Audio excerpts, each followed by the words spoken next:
Modern high থেকে পড়া আমার ভালো লাগে। আমি মনে করি যে আমি মডার্ন হাই থেকে পড়েছি। আমি বিদেশে গেছি না, সেটার অপশন ছিল। I have seen both sides of life. I have seen very very high life and very very low life. গরিব মানুষ, সাধারণ মানুষ এত পিওর, ইটস আনবিলিভেবল। তৃণমূল একটা তত্ত্ব এখন চলছে, সেটা হচ্ছে প্রাচীন তৃণমূল এবং নব্য তৃণমূল। মানে মমতা বন্দ্যোপাধ্যায় প্রাচীন তৃণমূলের মুখ, নব্য তৃণমূলের অভিষেক বন্দ্যোপাধ্যায়ের মুখ। এই যে ব্যাপারটা, এটা কি আপনিও ফিল করেন কোনোভাবে? আমি কিছুই ফিল করি না। আমি বললাম আপনাকে রিয়েলি, আমি কিছুই ফিল করি না। আমি কেউ নয় ফিল করবো, মিডিয়া ওরা ফিল করতে পারে, আমি কিছু ফিল করি না। মনে করি যে বড়রা না থাকলে অভিজ্ঞতা থাকবে না, ছোটরা না থাকলে ওই দৌড়টা থাকবে না। এই যে মানিকতলা বাই ইলেকশন হচ্ছে, সেটা হয়তো শ্রেয়া পাণ্ডের জন্যই হচ্ছে, কারণ যে কোর্ট কেসটা আটকে ছিল আপনার মা প্রার্থী হওয়ার পর, আপনার মাই বলেছেন যে শ্রেয়ার যে স্ট্রাগল, আজকে এই স্ট্রাগলটার জন্য, এই কোর্ট কেসটার জন্য, এটার জন্য আমি ফুল ক্রেডিট নিই। কল্যাণ চৌবে করেছিল কেসটি। আমি যদি কেসটি না লড়তাম তাহলে এটা এক্স পার্টি অর্ডার হয়ে এটা অন্য কিছু হতে পারত, due to non representation. Am I right? হ্যাঁ, আমি আবার লিগাল অ্যাডভাইস নিয়ে বলছি এটা। আমাকে প্রত্যেকটি মহলে সিনিয়র জুনিয়র যাকেই দেখতাম সে বলতো কেন লড়ছো, এটা কিছু হবে না। 83টা কেস লড়েছে, মানে আমরা সবাই মিলে হিয়ারিংস করেছি, সুপ্রিম কোর্ট আর হাইকোর্ট। ধরুন আপনার মা হেরে গেলেন এবারে ইলেকশন, ইম্পসিবল। শুনবোই না, ইম্পসিবল। এখানে ইট ইজ ইম্পসিবল। হারাটাও মানে শেখা, কিন্তু হার জিনিসটা যে এই ক্ষেত্রে হবে এটা আমি শুনতেই পাই না। 26,000 ভোটে আমার বাবা জিতেছিল, যদি পোলিং ঠিক করে হয় 50,000 ভোটে আমার মা জিতবে। এবারে একটা জিনিস কি আপনি স্বীকার করবেন, মমতার বিচক্ষণতা দারুণ। আপনাকে প্রার্থী করা হলো না, আপনার মাকে টিকিট দেওয়া। যদি আপনাদের ফ্যামিলিতে টিকিটটা না থাকতো তাহলে আপনি একজন খুব গুড চয়েস হতেন আপনার অপোনেন্ট পার্টি বিজেপির পক্ষে। না, তাহলে সেক্ষেত্রে কি করতেন আপনি? আমি আপনাকে একটা কথা বলছি, আমি গুড চয়েস কিনা আমি জানি না। ও আমার ফ্যামিলিকে টিকিট না দিলে কেন আমি অন্য পার্টিতে যাব? কেন? ওয়াই? কারণ লোকে চাইতো, সে লোকে চাইতো, সে এমএলএ হিসেবে চাইতো, পার্টি দিত না দিত, কি করতো না করতো। মমতা বন্দ্যোপাধ্যায়ের মাথায় কিন্তু একবারও সেকেন্ড কোনো নাম আসেনি। It was one and only Supti Pandey. যদি লোকে বলে যে দলের কাছে প্রচুর চয়েস ছিল, আমি তাদের বলতে চাই যে মুখ্যমন্ত্রীকে জিজ্ঞেস করবেন, মুখ্যমন্ত্রীর কাছে অনলি ওয়ান চয়েস ছিল। উল্টোডাঙ্গা আবাসনের মধ্যে ওই যে অটো একটা মিছিল হলো, প্রচুর ডিজে বাজানো হলো, এটাতে আপনি জড়ালেন কি করে? আমি জড়াইনি, ছিলেন না। আমি তো thank you for saying this. মানিকতলার উপনির্বাচন যেদিনকে জটিলটা কেটেছে, আমি একটা ফেসবুক পোস্ট করেছি দারুণ। এই পুরো অটো র্যালিটা এটা পুরোটা এক্সপ্লেন করে দেবে যে আমি ছিলাম না, কেন আমার নাম এসেছে। আমার কাউন্সিলর ক্ষমা চেয়েছে না, আমার কাউন্সিলর ক্ষমা চায়নি তো। আমার কাউন্সিলর গিয়েছিল এবং আবাসনবাসীরা বলেছে আমরা খুব এনজয় করেছি, আমরা ডিজেতে ডান্স করেছি এবং আমরা, কিন্তু সেখানে আমি নেই। 2022 সালে রোজ ভ্যালির সঙ্গে আপনার নাম জড়িয়ে পড়ে। না, ভুল। 2014 সালে, ছোট্ট ছিলাম, 7 বছর আগে। 22 সালে নয়। Wrong information, Bengal politics, wrong information. আপনি সিবিআই নাকি আপনার নামে চার্জশিটও পর্যন্ত পেশ করেছে ভুবনেশ্বরের আদালতে। দেখুন, আমি বললাম যে আমি এখনো কিছু পাইনি, তো আমার এই চার্জ এই যে আমি পেয়ে গেলাম। আপনাকে দুটো প্রশ্ন। 5 মে এটার উপর মোটামুটি কেসটা উঠে যাচ্ছে। 2021 সালে অনুষ্ঠানিত মানিকতলা বিধানসভা নির্বাচনের উপর থেকে মামলা তুলে দিল বিজেপির নেতা কল্যাণ চৌবে। অতএব মানিকতলা বিধানসভার উপনির্বাচনের আর কোনো আইনি বাধা রইল না। আমরা আশা করতেই পারি খুব শীঘ্র মানিকতলা বিধানসভার উপনির্বাচন অনুষ্ঠানিত হবে এবং আমরা তার জন্য প্রস্তুত। কিন্তু এবার আগামী 2 মাস চলবে এক মজার খেলা। সারা বিশ্বের যত অভিযোগ আছে সবকিছু চাপানো হবে এবার আমার উপর।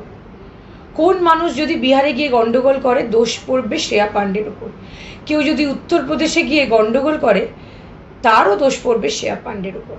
আবার কেউ যদি ভারতবর্ষের বাইরে শ্রীলঙ্কাতেও গিয়েও গন্ডগোল করে, তারও দোষ পড়বে শ্রেয়া পাণ্ডের উপর।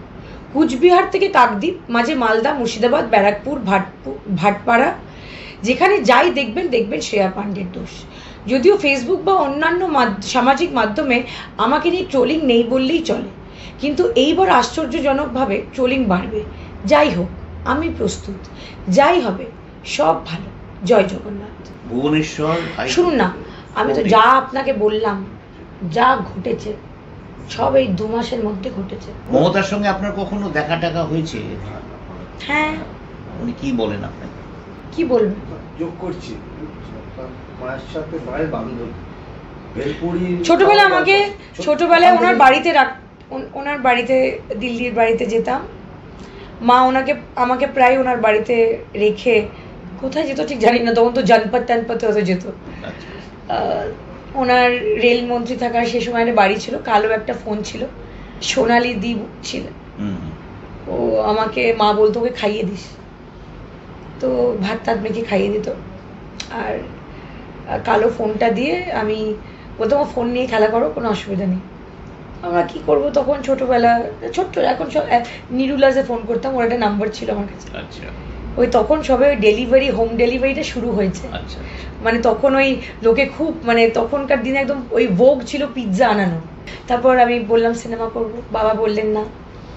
দিদি বললেন যে দাদা সাধনদা ওকে কেন আপনি বম্বে পাঠিয়ে দিচ্ছেন না, ক্ষেত্রে পড়েছিল বাইরে পাঠিয়ে দিতে, বলছিল না ওকে বিদেশে রেখে পড়াশোনা করান। আমি ওনাকে পিসি বলি না, মাসি বলি, মায়ের বন্ধু বলে উনি। তারপর আমি বড় হয়েছি, কাজ করেছি, আমাকে উনি চেনেন, কিন্তু আমি হয়তো মানিকতলায় বাবা অসুস্থ হওয়ার পরেই কোয়েশ্চেনটা এতবার উঠছে। তার কারণটা হচ্ছে যে হয়তো কেউ ওনাকে বলেনি যে এটা, কিন্তু প্রার্থী চেঞ্জ হতো না, প্রার্থী শক্তি পাণ্ডেই থাকতো, কিন্তু হয়তো উনি জানেন না যে আমাকে প্রক্রিয়া থেকে বাদ রাখতে বলেছেন, কিন্তু হয়তো উনি জানেন না যে আমি হয়তো এখানে আমার সুন্দর একটা বাবার আর ওনার যে সংগঠন ওটাকে খুব শক্ত করে ধরে রেখেছি। এটা হয়তো সমীক্ষার মাধ্যমে বা যদি কোনো কেউ দেখে আমার এই ইন্টারভিউটা, তাহলে যদি ওনার আশেপাশে যারা থাকেন তারা যদি ওনাকে একটু রাইট ইনফরমেশন দেন তাহলে খুব ভালো হয়। তাহলে কি এটা একটা ষড়যন্ত্র হলো আপনার? সে আমি বলবো না, দেখুন ষড়যন্ত্র কিছু হয়নি। মুখ্যমন্ত্রী মাকে টিকিট দিলে কি ষড়যন্ত্র হলো? মুখ্যমন্ত্রী মাকে টিকিট দিয়েছে, আমি খুবই খুশি। আমি নেমে পড়েছি মাঠে, যতটা মা বলবে ততটা কাজ করব। আমার মার আর বাবার কিন্তু একটা খুব ভালো পলিসি আছে, তাই কিন্তু ছেলে মেয়েকে ওই অনেকে এখন আছে যারা নিজেরা পলিটিশিয়ান হয়েছে, তাদের ছেলে মেয়েরা ইন্টারফেয়ার করতে পারে।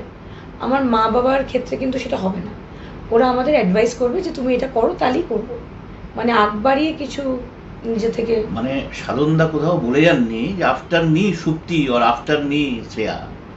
না, সাধনদা চাইতেন আমি পলিটিশিয়ান হই।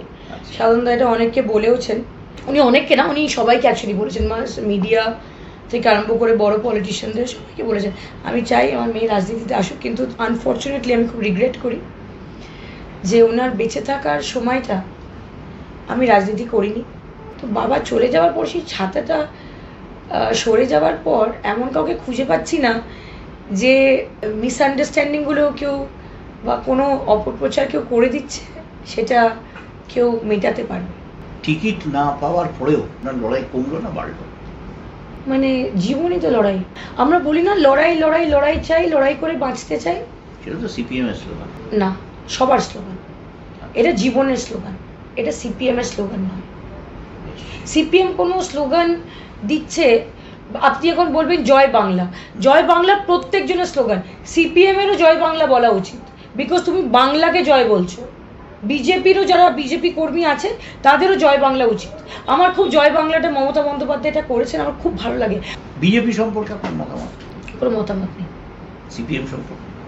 সিপিএম সম্পর্কে আমার মতামত আছে। ওদের কিছু ক্যান্ডিডেটের জোর থাকলেও ওদের পার্টির মধ্যে জোর নেই। ওদের তরুণ প্রজন্মে যারা এগিয়ে আসছে তাদেরকে দেখে কেমন লাগে? দেখুন, যারা ইয়াং এগিয়ে আসছে আমি বলবো দের অল গুড। আমি বলবো না অল, বাট অনেকেই আছে ভালো, অনেকেই ভালো আছে। আমি বিজেপির মধ্যে সেটা দেখতে পাই না। আমি বিজেপির কোনো তরুণ প্রজন্মে কাউকে দেখতে পাই না যে কেউ ভালো। সেই জোরটা নেই। তার কারণটা হলো তারা কংগ্রেসের সঙ্গে হাত মিলিয়ে তারা কোথাও কোথাও বিজেপিকে গিয়ে ভোট দিয়ে দিয়েছে। So it's a confuse party. আগে একটা সিপিএম এর ডিসিপ্লিন ছিল, সেই ডিসিপ্লিনটা ইজ নট এনি মোর দেয়ার। দেখতে সুন্দর লাগে বিকজ লাল ঝান্ডাটা, লাল কালারটা ভালো লাগে, তাই বড় বড় মিছিল, এটা ওদের মধ্যে একটা মানে একটা বিশাল ব্যাপার কি লাল, পুরো লালে লাল হয়ে যায়, মিছিলটা দেখতে সুন্দর লাগে, বামেদের মিছিল। আপনার আদর্শ কি? আমার আদর্শ আমার বাবা। তিনি যেভাবে মানুষের কাজ করেছেন, এই যে লোক দেখা হলে বলে সাধনবাবুর মতো আর কাউকে পাওয়া যাচ্ছে না। সাধনবাবুর সব থেকে একটা গুড কোয়ালিটি বলছি, যেটা অনেকে অনেক কোয়ালিটি বলবে, পলিটিক্সে আসবার পর আমি ওনার একটা কোয়ালিটি খুব শুনেছি যেটা আছে, উনি ভীষণ না লোককে ওপরে তুলেছেন। ধরুন কেউ কিছু হতে চায়, তার মধ্যে পোটেনশিয়াল আছে, তার হাতটা কিন্তু উনি এরকমভাবে ধরে উঠিয়ে দিয়ে বলেছেন যে ওর মধ্যে পোটেনশিয়াল আছে, ওকে একটু দেখো, একটু সামনে নিয়ে গেছেন, মানে উপরের নেতৃত্বের সামনে নিয়ে গেছেন। এটা উনি করেছেন, আমাদের অনেককে বলেছেন যে উনি একেবারে দিদির, আমার কাউন্সিলারই বলে যে একেবারে হাত ধরে নিয়ে গিয়ে দিদি সামনে নিয়ে গিয়ে বলতো এই ছেলেটা নতুন কাউন্সিলর হয়েছে, দেখ খুব ভালো কাজ করছে। এই উৎসাহটা উনি দিতেন। মেয়ের জন্য কিছু করতে পারবেন না না, মেয়ের জন্য উনি অনেক কিছু করেছেন। উনি মেয়ের জন্য পুরো সংগঠনটা রেখে গেছেন। প্রথম দিনই তো মমতা বন্দ্যোপাধ্যায় বলে দিয়েছিল যে আমার মাকে উনি ভাবছেন, তাহলে আমরা তো 3 বছর বসেই থাকতে পারতাম, টিকিট পেতাম, কাজ করতাম, তাই না? টিকিট পেতাম, কাজ করতাম, 3 বছর কাজ করলাম কেন? তাহলে তো সংগঠনটা ভেঙে চুরমার হয়ে যেত। মানিকতলা থেকে 21শে জুলাই উত্তর কলকাতার মধ্যে সব থেকে বড় মিছিল যায় কি করে বাপির অ্যাবসেন্সে? আমি আপনাকে যেদিন ফোন করেছিলাম, আমি সেই কথাটা বলেছিলাম, সেদিন কিন্তু আপনি বলেছিলেন যে আমি কিছুই করি। কেন, এটা কি অভিমান ছিল? না না, অভিমান কি আছে, কি নিজের বিনয়। আমি একদম নয়, মানে একদম আমি নিজেকে লো এস্টিমেট করি না, আমি নিজেকে রাইট এস্টিমেট করি। আমি না ওভার এস্টিমেট করি না লো এস্টিমেট করি, আমি ঠিকঠাক এস্টিমেট করি।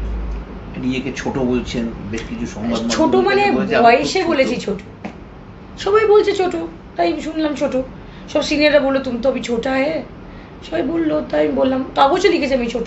আমি আমার বেস্ট উইশেসটা দিতে চাই।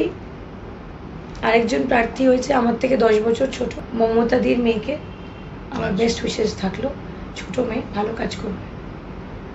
ছোট থেকেই তো, আমার বাবা তো ওর বয়সেই এমএলএ হয়েছিল, ওই যে মমতাদির মেয়ের বয়সে, তার জন্য তো 9 বার হয়েছে।